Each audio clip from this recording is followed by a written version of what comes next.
Hello बच्चों, welcome to our YouTube channel. तो आज हम करेंगे स्टैंडर्ड 8 मैथमेटिक्स का चैप्टर नंबर 8 जिसका नाम है क्वाड्रिलैटरल कंस्ट्रक्शंस एंड टाइप्स। हमने इसका एक प्रैक्टिस सेट 8.1 ऑलरेडी खत्म कर दिया है। ऊपर राइट साइड में कॉर्नर में प्लेलिस्ट आएगा, उस पर क्लिक करेंगे तो आपको लाइन वाइज 8 स्टैंडर्ड के वीडियोस मिल जाएंगे। वहाँ पे प्रैक्टिस सेट 8.1 आपको मिल जाएगा। आज हम करेंगे प्रैक्टिस सेट 8.2 जिसमें हम सीखेंगे रेक्टेंगल, स्क्वायर एंड रोम्बस। अब रेक्टेंगल एंड स्क्वायर तो आपने काफ़ी किया हुआ है बचपन में। रोम्बस आपने नाम सुना है या फिर यूज भी किया होगा, लेकिन बहुत डर लगता होगा क्योंकि जिंदगी में कभी रोम्बस समझ में नहीं आया होगा। बहुत ही सिंपल होता है, लेकिन लोगों को ना रोम्बस की प्रॉपर्टीज याद नहीं होती, वो हमेशा कंफ्यूज हो जाते हैं। इसलिए रोम्बस पे क्वेश्चंस आते हैं तो उसमें वो मिस्टेक्स करते हैं। मैं एकदम ही सिंपल ट्रिक बताऊंगा जिससे आपको रोम्बस एकदम अच्छे से समझ में आ जाएगा। पर पहले करते हैं रेक्टेंगल। रेक्टेंगल का डेफिनेशन देखो क्या दिया है टेक्स्ट बुक में। If all angles of a quadrilateral are right angles, मतलब 90 डिग्री है सारे एंगल्स, तो मैं बोल सकता हूं कि वो क्वाड्रिलैटरल क्या है, वो क्वाड्रिलैटरल एक रेक्टेंगल है। क्वाड्रिलैटरल मतलब कोई भी चार साइड वाला फिगर होगा ना, उसको हम लोग क्वाड्रिलैटरल बोलते हैं। क्वाड मतलब फोर और लैटरल मतलब साइड्स। ठीक है, तो फोर साइड का फिगर होगा तो उसको क्वाड्रिलैटरल बोलते हैं। और फोर साइड का फिगर जो है वो रेक्टेंगल कब बनेगा, जब उसके सारे एंगल 90 डिग्री होंगे। ये डेफिनेशन है। ठीक है, तो यहाँ पे देखो ये रेक्टेंगल दिया हुआ है, क्यों? क्योंकि इसके चारों एंगल 90 डिग्री है, तो मैं बोल सकता हूँ भाई तेरा नाम रेक्टेंगल। ओके, रेक्टेंगल की कुछ और प्रॉपर्टीज भी है जो आपको ऑलरेडी पता है, चलो वो देखते हैं। तो यहाँ मैंने आपके लिए रेक्टेंगल बनाया। रेक्टेंगल का डेफिनेशन क्या है? ऑल एंगल्स 90 डिग्री होंगे क्वाड्रिलैटरल में, तो मैं बोल सकता हूँ कि वो रेक्टेंगल है। लेकिन इसकी कुछ और प्रॉपर्टीज है, देखो यहाँ पे opposite sides of a rectangle are congruent. तो अगर मैंने आपको ए बी सी डी दिया रेक्टेंगल, इसमें ऑपोजिट साइड्स कॉन्ग्रुएंट होंगी, मतलब ये जो साइड है ए बी और ये सी डी, ये दोनों कॉन्ग्रुएंट होंगी। ठीक है, A B and C D congruent. Congruent का ना सिंबल ऐसा होता है, देखो एस और ऐसा, इक्वल टू के ऊपर एक छोटा सा उल्टा एस होता है, ये कॉन्ग्रुएंट का सिंबल होता है। अभी आपको समझना है तो आप इक्वल समझ सकते हैं, लेकिन जब भी हम लोग शेप कंपेयर करते हैं ना ज्योमेट्री के, तो हम लोग कॉन्ग्रुएंट का सिंबल यूज करते हैं। नंबर्स यूज करेंगे ना, जैसे 10 इक्वल टू 10, नंबर्स में हम इक्वल टू यूज करते हैं। नंबर में ऐसा नहीं बोलेंगे 10 कॉन्ग्रुएंट टू 10, नहीं। शेप और फिगर होगा ना, तभी हम ये कॉन्ग्रुएंट का सिंबल यूज करते हैं। ठीक है, नंबर होगा तो हम हमेशा इक्वल टू यूज करते हैं। तो ये ए बी और सी डी सेम लेंथ के हैं, इसलिए दोनों के ऊपर सेम साइन बनाया। एंड ये भी दोनों अपोजिट साइड है ना, ये और ये, A D and B C, तो मैं इसके ऊपर भी सेम साइन बनाऊंगा। लेफ्ट से मैंने एक लाइन डाला तो यहाँ पे भी एक लाइन, तो यहाँ पे क्या लिख सकता हूँ, ए डी कॉन्ग्रुएंट के लिए क्या, इक्वल टू, उसके ऊपर ऐसा, is equal to B C या कॉन्ग्रुएंट टू बी सी। ये दोनों ऑपोजिट साइड्स कॉन्ग्रुएंट होती है हमेशा।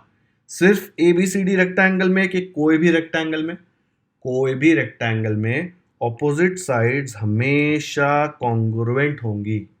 ओके, नेक्स्ट है diagonals of a rectangle are congruent. Diagonals मतलब क्या? डायगोनल्स मतलब ये ऑपोजिट वर्टाइसेस। ये जो पॉइंट है ना बच्चों, इसको वर्टेक्स बोलते हैं। देखो 1 2 3 4, 4 वर्टाइसेस है इसमें। वर्टेक्स का प्लूरल फॉर्म वर्टाइसेस होता है। ठीक है, वर्टेक्स मतलब ये एक पॉइंट, और बहुत सारे होंगे तो उसको बोलते हैं वर्टाइसेस। ऐसे मत बोलना, वर्टेक्सेस मत बोलना, वर्टेक्सेस रॉन्ग होता है, उसको बोलते हैं वर्टाइसेस। तो ये जो अपोजिट वर्टाइसेस को ज्वाइन करते हैं ना, उनको बोलते हैं डायगोनल। तो रेक्टेंगल के डायगोनल भी कॉन्ग्रुएंट होते हैं, मतलब अगर मैं यहाँ से ये वाला डायगोनल बना दूं, तो मैं बोल सकता हूं कि ये जो डायगोनल है ए सी इज कॉन्ग्रुएंट टू ये वाला डायगोनल बी डी। ये सिंबल क्यों लिख रहा हूं? कॉन्ग्रुएंट टू लिखने में बहुत टाइम जाएगा। ठीक है, आपको वैसे भी यूज नहीं करना है, ये आपको क्वेश्चंस में तो लिखना ही पड़ेगा पूरा। और नेक्स्ट प्रॉपर्टी क्या है?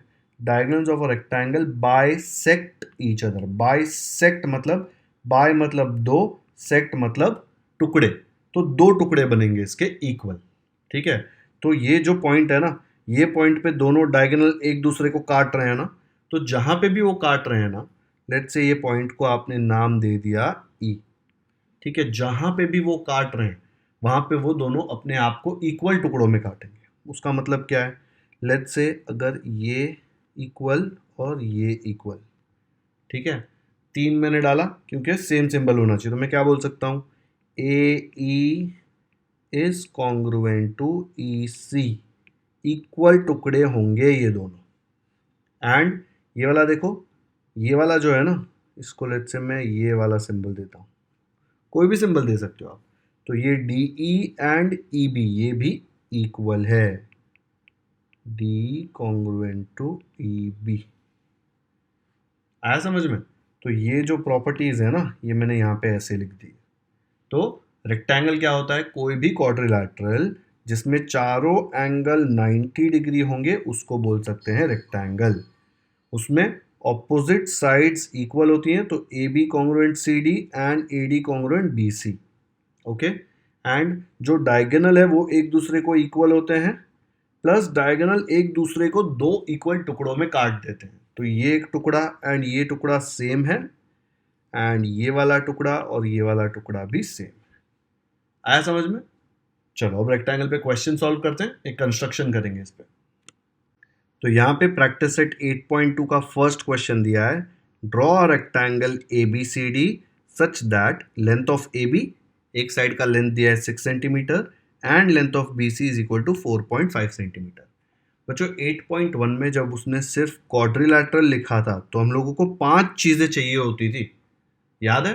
कोई भी फिगर बनाने के लिए 5 इंफॉर्मेशन 5 होनी चाहिए, नहीं तो 5 एलिमेंट्स आपको नहीं पता तो आप क्वाड्रिलैटरल नहीं बना सकते थे। लेकिन यहाँ तो रेक्टेंगल भी एक क्वाड्रिलैटरल है और एक और दो ही एलिमेंट दिए हैं, तो कैसे बनाएंगे क्वाड्रिलैटरल ये वाला?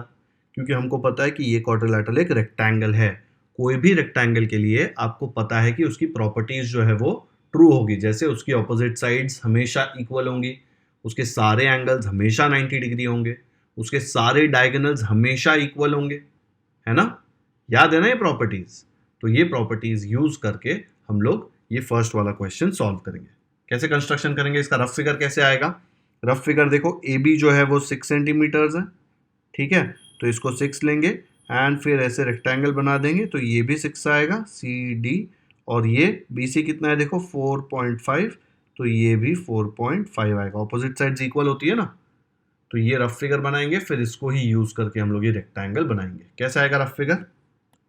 तो रफ फिगर ऐसे आ जाएगा, ए बी सी डी एक रेक्टेंगल बना दिया, इसमें देखो ए बी लंबा वाला है इसलिए ए बी ये नीचे वाला लिया है, अगर ये छोटा वाला होता तो ए बी यहाँ पे ले लेता, कोई फर्क नहीं पड़ता। तो यहाँ पे ए बी का लेंथ दिया है 6 सेंटीमीटर, अगर ए बी 6 तो डी सी भी 6 क्योंकि opposite sides of rectangle are congruent, and B C दिया है 4.5 सेंटीमीटर, तो अगर बी सी 4.5 तो ए डी भी 4.5 होगा। तो इसको 6 और इसको 6 लेबल कर दो और ये 4.5 और ये 4.5 हो जाएंगे, ऐसे आ जाएगा। ये ए बी 6 तो डी सी भी 6, बी सी 4.5 तो ए डी भी 4.5। तो ये रफ फिगर है। अभी हम लोग एक्चुअल स्केल पेंसिल लेके ये वाला फिगर बनाएंगे। तो सबसे पहले क्या करेंगे, ये जो बेस है ए बी ये 6 सेंटीमीटर बनाएंगे। अच्छा मैं एक चीज़ बताने भूल गया, ये जो सारे एंगल्स हैं ये क्या है 90 डिग्री, क्यों? बिकॉज ये अपना रेक्टेंगल है, रेक्टेंगल में हमेशा सारे एंगल्स 90 डिग्री होते हैं, तो 90 डिग्री लिख दो उसको। तो सारे एंगल्स यहाँ पे 90 डिग्री आ गए हैं, ठीक है, बिकॉज ये रेक्टेंगल है। तो अब कंस्ट्रक्शन करेंगे, तो सबसे पहले ए बी बनाएंगे 6 सेंटीमीटर का। निकालो पेंसिल एंड रूलर, पेंसिल एकदम शार्प होना चाहिए।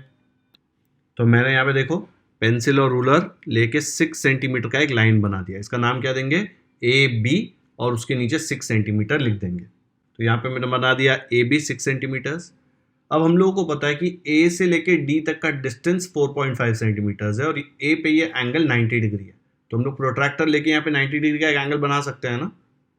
ओके, और यहाँ पे अभी हम लोग नहीं करते, पहले हम लोग ए पे करते हैं। क्यों, मैं आपको बताता हूँ। प्रोट्रैक्टर यूज करने थोड़ा बोर होता है ना, इसलिए एक ही बार प्रोट्रैक्टर यूज करेंगे, बाकी हम लोग कंपास से बना देंगे। कैसे, देखो ए पे प्रोट्रैक्टर रखो और 90 डिग्री पे एक पॉइंट बनाओ। तो यहाँ पे मैंने ए पे प्रोट्रैक्टर रख दिया एंड 90 डिग्री पे एक पॉइंट बना दिया। अब एक लाइन बनाओ जो ए से ये पॉइंट के थ्रू पास होता हुआ जाएगा, कहाँ तक जाएगा हमको नहीं पता, वो हम लोग बाद में देखेंगे 4.5 वाला, ठीक है। तो ये प्रोट्रैक्टर हटा दो यहाँ से एंड वो पॉइंट के थ्रू एक लाइन बना दो। तो यहाँ पे मैंने ये लाइन बना दिया, ये वाला एंगल कितना है, ये वाला एंगल है 90 डिग्री, तो वहाँ पे 90 डिग्री हम लोग बना सकते हैं। पेंसिल से 90 डिग्री वाला सिंबल दे दो ऐसे स्क्वायर छोटा सा, ठीक है। अब यहाँ पे ये वाले लाइन पे मुझे पता है ए से लाइन शुरू हो रहा है, उस पे ऊपर जब जाएगा तो वहां पे कहीं पे तो डी मिलना चाहिए वो लाइन पे, और ए और डी के बीच में कितना डिस्टेंस है 4.5 सेंटीमीटर। तो अगर आप कंपास पे 4.5 सेंटीमीटर्स का डिस्टेंस लेते हैं, आपको स्केल से करना पड़ेगा, पता है ना कैसे करते हैं स्केल के ऊपर 4.5 सेंटीमीटर्स। देख लो यहाँ पे स्केल पे नीडल 0 पे रखो और पेंसिल 4.5 तक जाना चाहिए। तो मैंने 4.5 सेंटीमीटर कंपास पे ले लिया। अब ये कंपास का जो नीडल है इसको आपको रखना है ए पे, ठीक है। क्यों ए पे? क्योंकि हम लोगों को पता है कि ए से डी की दूरी 4.5 सेंटीमीटर्स है, तो ये जहाँ पे भी उसको कट करेगा वो वाला पॉइंट क्या बन जाएगा? वो वाला पॉइंट बन जाएगा डी, ठीक है। कंपास को साइड में रख दो और ये वाले पॉइंट को लेबल कर दो डी, ठीक है। तो इसको लेबल कर दिया डी। अब नेक्स्ट स्टेप में क्या करना है, हम लोगों को पॉइंट सी फाइंड करना है, ये वाला पॉइंट सी। इसको फाइंड करने के 2-3 तरीके हैं। कुछ लोग क्या करेंगे, यहाँ पे प्रोट्रैक्टर रखेंगे, 90 डिग्री का एक लाइन बना देंगे, यहाँ पे प्रोट्रैक्टर रखेंगे, 90 डिग्री का लाइन बना देंगे, जहाँ पे वो दो लाइन एक दूसरे को काटेंगे वो पॉइंट सी हो जाएगा। और एक चीज़ क्या कर सकते हैं आप, आपको पता है डी से लेके सी तक का डिस्टेंस क्या है? डी से लेके सी तक का डिस्टेंस है 6 सेंटीमीटर्स, एंड बी से लेके सी तक का है 4.5। तो यहाँ पे 4.5 पे एक आर्क डालो, डी से 6 पे एक आर्क डालो, दोनों आर्क जहाँ पे एक दूसरे को काटेंगे वो पॉइंट सी हो जाएगा। तो देखो इस पे 4.5 ऑलरेडी लिया हुआ है मैंने, तो इसको मैं बी पे ले जाता हूँ, ठीक है। उसको बी पे लिया एंड यहाँ पे मैंने एक आर्क काट दिया, ओके। फिर मैंने कंपास के ऊपर कितना लिया? कंपास के ऊपर मैंने डिस्टेंस ले लिया 6 सेंटीमीटर्स। देखो मेरे कंपास पे डिस्टेंस आ जाता है, आप लोगों को स्केल रख के लेना पड़ेगा। और डी पे रख दिया मैंने, ठीक है। और डी पे रख के यहाँ पे मैंने एक आर्क काट दिया। तो ये वाला जो पॉइंट है वो डी से कितनी दूरी पे है? ये वाला पॉइंट डी से 6 सेंटीमीटर्स है और बी से 4.5 है। तो ये वाला पॉइंट अपना बन गया पॉइंट सी। यहाँ से लाइन ज्वाइन करो, यहाँ से लाइन ज्वाइन करो, तो आपको मिल जाएगा rectangle A B C D. तो ये मैंने यहाँ पे रेक्टेंगल बना दिया ए बी सी डी, ठीक है। इसका एक ही तरीका नहीं है बनाने का। कुछ बच्चे क्या करते हैं, प्रोट्रैक्टर यूज कर करके हर जगह 90 डिग्री बनाते हैं, वो भी सही है, उसमें कोई गलत नहीं है। ये हम लोगों ने मिनिमम इंस्ट्रूमेंट्स यूज करके फटाफट बना दिया है, ठीक है। अभी इसमें सारे एंगल 90 डिग्री है, तो लेबल कर दो यहाँ पे 90 का सिंबल हर जगह। तो यहाँ पे मैंने A B C D rectangle बना दिया। कैसे बनाया समझाना, हम लोगों ने रेक्टेंगल का प्रॉपर्टी यूज किया, ओके। वीडियो पॉज करो और ये पूरा क्वेश्चन अपने नोटबुक में सॉल्व करो एंड फिर ही सेकंड क्वेश्चन का देखना आगे, ठीक है। खुद से प्रैक्टिस करना बहुत ज़्यादा ज़रूरी है। क्या ये एक ही तरीका है जिससे ये रेक्टेंगल बन सकता है? नहीं, मैंने आपको बताया, मैंने यहाँ पे कंपास यूज़ किया हर जगह, आप लोग यहाँ पे प्रोट्रैक्टर यूज़ करके भी कर सकते थे हर जगह 90 डिग्री का एंगल बना के, लेकिन ये सबसे ईजी तरीका है, ठीक है। सेकेंड क्वेश्चन करते हैं। अब हम करेंगे प्रैक्टिस सेट 8.2 का second question. Draw a square WXYZ with side 5.2 centimetres.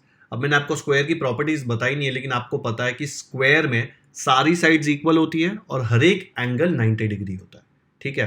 तो ये दो ही सिंपल चीजें हमको पता होगी तो हम लोग स्क्वायर बना सकते हैं।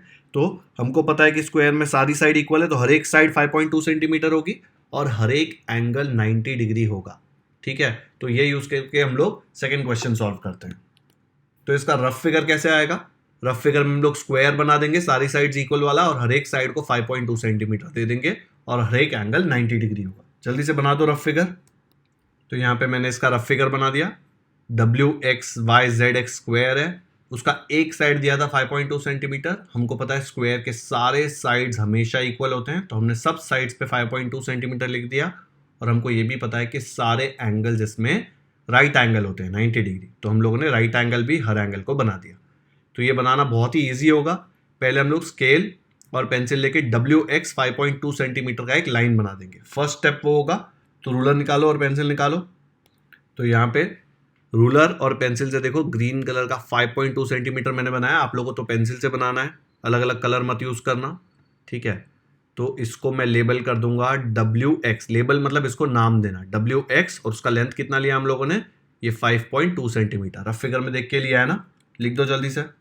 तो यहाँ पे हम लोगों ने WX 5.2 सेंटीमीटर ले लिया। अब हमको पता है ये दोनों एंगल 90 डिग्री है, तो इसके पहले वाले में मैंने दोनों एंगल नहीं बनाया था, इसमें मैं दोनों एंगल बना रहा हूँ। मैंने बताया ना कि एक ही तरीका नहीं है सॉल्व करने का। प्रोट्रैक्टर W पे रखो, 90 डिग्री पे एक पॉइंट मार्क करो, X पे भी 90 डिग्री का एक पॉइंट मार्क करो। तो प्रोट्रैक्टर निकाल के पहले W पे रखो।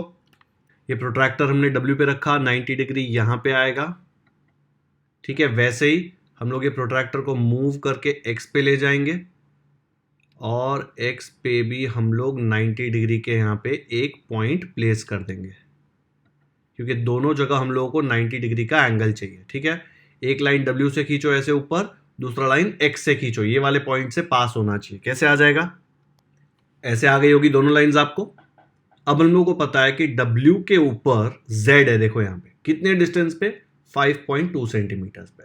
तो कंपास पे 5.2 सेंटीमीटर लेंगे, नीडल W पे रखेंगे और पेंसिल से आर्क यहाँ पे कट कर देंगे। जल्दी से कंपास निकालो और 5.2 सेंटीमीटर लो।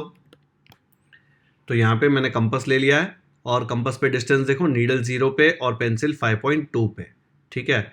अब ये कंपास को हम लोग W पे रख देंगे।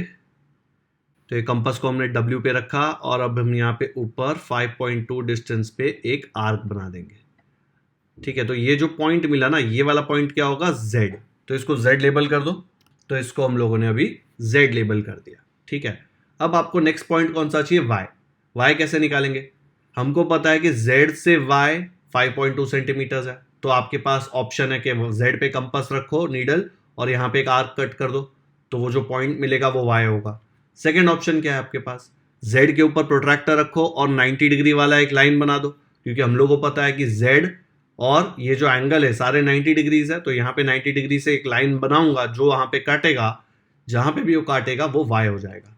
दूसरा ऑप्शन ये है। तीसरा ऑप्शन, यही कंपास को आप X पे रख लो। अभी X पे क्यों? क्योंकि मुझे पता है कि X से Y का डिस्टेंस भी 5.2 है, तो मैं ये कंपास को यहाँ पे रख के, ठीक है, X पे रख के क्या कर सकता हूँ, मैं ऊपर 5.2 पे एक आर्क कट कर सकता हूँ, उससे भी मुझे Y मिल जाएगा। तो मैं ये ऑप्शन ले रहा हूँ बिकॉज मैंने 5.2 कंपास पे ऑलरेडी लिया हुआ है, ठीक है। अब मैं ये दोनों आर्क, ये वाला पॉइंट और ये वाला पॉइंट ज्वाइन कर दूंगा। ये वाला पॉइंट कौन सा है? Y है ना, इसको लेबल कर दो Y। और ये डिस्टेंस कितना है? 5.2 सेंटीमीटर, सेम जितना यहाँ पे था। स्क्वायर है ना, सारी साइड्स इक्वल होंगी, तो लिख दो 5.2। तो यहाँ पे मैंने 5.2 लिख दिया और ये पॉइंट को Y लिख दिया। अच्छा, दोनों एंगल 90 डिग्री बनाए थे ना हमने प्रोट्रैक्टर से। अभी स्केल लो और ये Z, ये वाला पॉइंट और Y दोनों को ज्वाइन कर दो। तो यहाँ पे मैंने ये दोनों पॉइंट्स को ज्वाइन कर दिया, तो मुझे क्या मिल गया? WXYZ स्क्वायर है। ये दोनों एंगल भी 90 डिग्री है और ये वाला जो लेंथ है वो भी 5.2 सेंटीमीटर है, तो ये भी लेबल कर दो, वहां पे लिख दो। तो यहाँ पे हम लोगों ने उसको लेबल कर दिया 5.2 सेंटीमीटर और सारे एंगल्स 90 डिग्री बना दिए। तो देखा, ये बन गया स्क्वायर जिसका हर एक साइड का लेंथ 5.2 सेंटीमीटर है। आया समझ में? रेक्टेंगल से काफी सिंपल था ना, कंपास पे सिर्फ एक ही डिस्टेंस लेना था 5.2 सेंटीमीटर और प्रोट्रैक्टर से हमने दो एंगल 90 डिग्री बनाया, ठीक है। अच्छा, ये एरोज लेबल कर दो, यहाँ पे ऊपर आप एरो जैसा सिंबल बना दो। अब इस ये एक्स्ट्रा लाइन को इरेज मत करना रबर से, ठीक है, इरेजर से इरेज मत करना, कोई ज़रूरत नहीं है। कंस्ट्रक्शन में एक्स्ट्रा लाइंस आएंगे वो चलेगा, ठीक है, आपके मार्क्स नहीं कट होंगे यहाँ पे। आ गया समझ में? वीडियो पॉज करो एंड नोटबुक में खुद से पूरा कंस्ट्रक्शन स्टार्टिंग से करना है आपको, ओके। कंस्ट्रक्शन में ध्यान रखना है बच्चों, इरेजर का यूज होना ही नहीं चाहिए। इरेजर यूज होगा तो नीटनेस रहेगी ही नहीं, गंदा हो जाएगा कंस्ट्रक्शन। इसलिए फर्स्ट स्टेप में ध्यान से रखना है कि कोई मिस्टेक ना हो कि आपको इरेजर यूज करना पड़े। आ गया समझ में? तो बच्चों, आज का लेक्चर यहीं पे खत्म करते हैं। आज मैंने प्रैक्टिस सेट 8.2 का लेक्चर 1 कराया, जिसमें मैंने आपको क्वेश्चन 1 एंड क्वेश्चन 2 कराया। मैंने रेक्टेंगल की सारी प्रॉपर्टीज आपको एक्सप्लेन की। स्क्वायर बहुत ही ईजी था, इसलिए मैंने अब तक ये क्वेश्चन सॉल्व किया है। नेक्स्ट लेक्चर में मैं स्क्वायर की प्रॉपर्टीज भी आपको एक्सप्लेन कर दूंगा। वीडियो पसंद आया तो लाइक जरूर करें, लिंक अपने दोस्तों के साथ व्हाट्सएप पर शेयर करें ताकि उनको भी ये चैप्टर अच्छे से समझ में आ जाए। अगर आपने हमारे चैनल को अब तक सब्सक्राइब नहीं किया है तो सब्सक्राइब करना ना भूलें, क्योंकि हम ऐसे ही सारे प्रैक्टिस सेट के डिटेल्ड सॉल्यूशंस अपलोड करते रहेंगे। पहले 7 चैप्टर्स ऑलरेडी अपलोडेड है, हर एक प्रैक्टिस सेट, हर एक question and part 2 of mathematics भी, स्टैंडर्ड 8 मैथमेटिक्स ऑलरेडी अपलोडेड है। अगर आपको वीडियोस देखने हैं तो जब ये वीडियो खत्म होगा तो राइट साइड में यहाँ पे एक बॉक्स आएगा जिसमें आपको 8th स्टैंडर्ड का प्लेलिस्ट मिलेगा। जिसमें लाइन वाइज आपको सारे प्रैक्टिस सेट मिल जाएंगे। कमेंट सेक्शन में मुझे ज़रूर बताएं कि आपको ये वीडियो कैसा लगा। Thank you so much for watching this video.